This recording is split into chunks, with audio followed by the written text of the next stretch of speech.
¿Los microorganismos se reproducen solos en el suelo? ¿Hay que activarlos antes de aplicarlos? Hoy día nos dejaron una pregunta muy interesante. Si aplicamos microorganismos al suelo, ¿tenemos que seguir aplicándolos constantemente? ¿No pueden reproducirse solos si encuentran las condiciones adecuadas? Muy buena pregunta. Y si tengo Bacillus thuringiensis israelensis, ¿puedo activarlo con aire, melaza 2 días antes de aplicarlo? Bueno, aquí hay varias consultas. Muchas gracias por esta duda. A ver, aquí en realidad, como ya les dije, hay varias preguntas y vale la pena separarlas porque estamos hablando de microorganismos con comportamientos y mecanismos de acción completamente distintos. En primer lugar, sí, un microorganismo que aplicamos al suelo puede multiplicarse allí, pero eso no significa que cada célula o cada espora que nosotros apliquemos simplemente desaparezca después de unos días, pues si encuentra humedad, temperatura adecuada, nutrientes, materia orgánica, una planta hospedera compatible y un nicho donde establecerse, puede germinar, crecer, reproducirse, prevalecer e incluso colonizar la rizósfera. Pero si estamos hablando de cultivos tradicionales, esto muy rara vez pasa. Por ejemplo, Tricoderma puede colonizar la rizósfera y algunas especies pueden asociarse estrechamente con las raíces.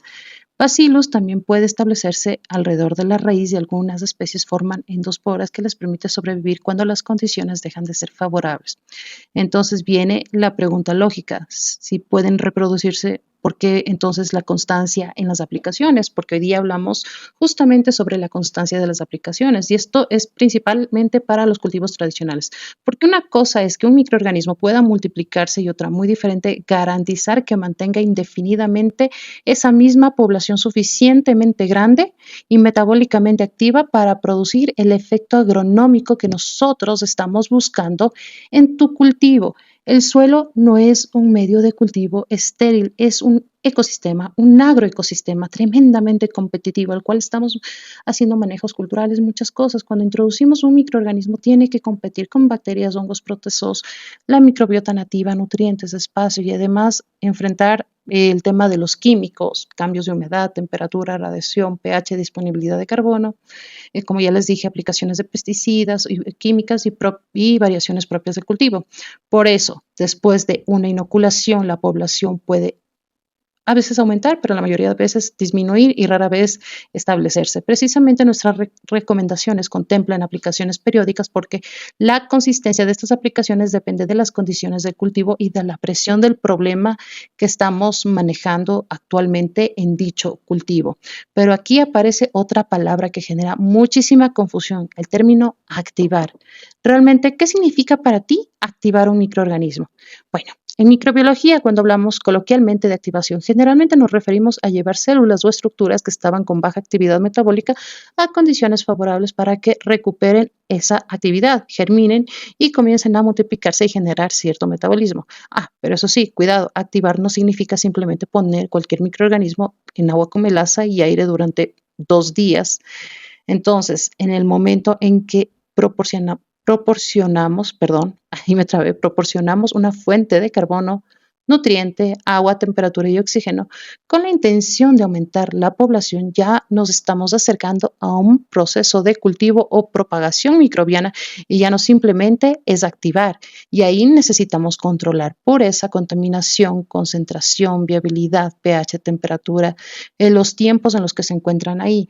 ¿Por qué hago esta diferencia? Porque si compraste un producto comercial cuya concentración, pureza y viabilidad fueron controladas y lo colocas dentro de unas 48 horas en un tanque de melaza sin condiciones microbiológicamente controladas, ya no puedes asumir que después de esas 48 horas tienes exactamente el mismo producto que inoculaste, porque hay mucha contaminación. Tal vez aumentó la carga microbiana que querías, pero tal vez no, porque no estás en un ambiente estéril. Tal vez germinó, pero todavía no alcanza la fase fisiológica que tú necesitas porque tiene que haber metabolismo secundario, o también pudieron multiplicarse levaduras y bacterias ambientales que entraron con el agua, el tanque, las mangueras o el aire, etcétera. Eso hay que tener mucho cuidado con ese tipo de prácticas y esto es particularmente importante cuando hablamos de Bacillus thuringiensis, que es la tercera pregunta que nos hiciste. Aquí no podemos pensar solamente quiero más bacterias. A ver, aquí Bacillus thuringiensis se utiliza como entomopatógeno de ingestión porque determinadas cepas producen proteínas insecticidas cuando forma la endospora. Entonces, por ejemplo, verificamos tanto la concentración, la viabilidad y la presencia de estas endosporas.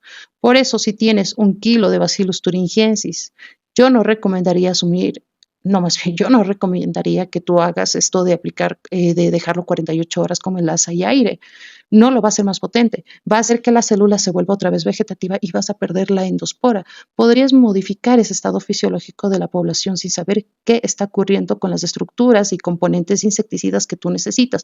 Si lo que buscas es producir o multiplicar Bacillus thuringiensis, eso debería manejarse como un proceso microbiológico controlado y no como una simple activación artesanal, porque como te menciono, necesitas endospora. En la endospora es cuando ya está llegando a la fase final del cultivo, así que tiene que ser más o menos viejito.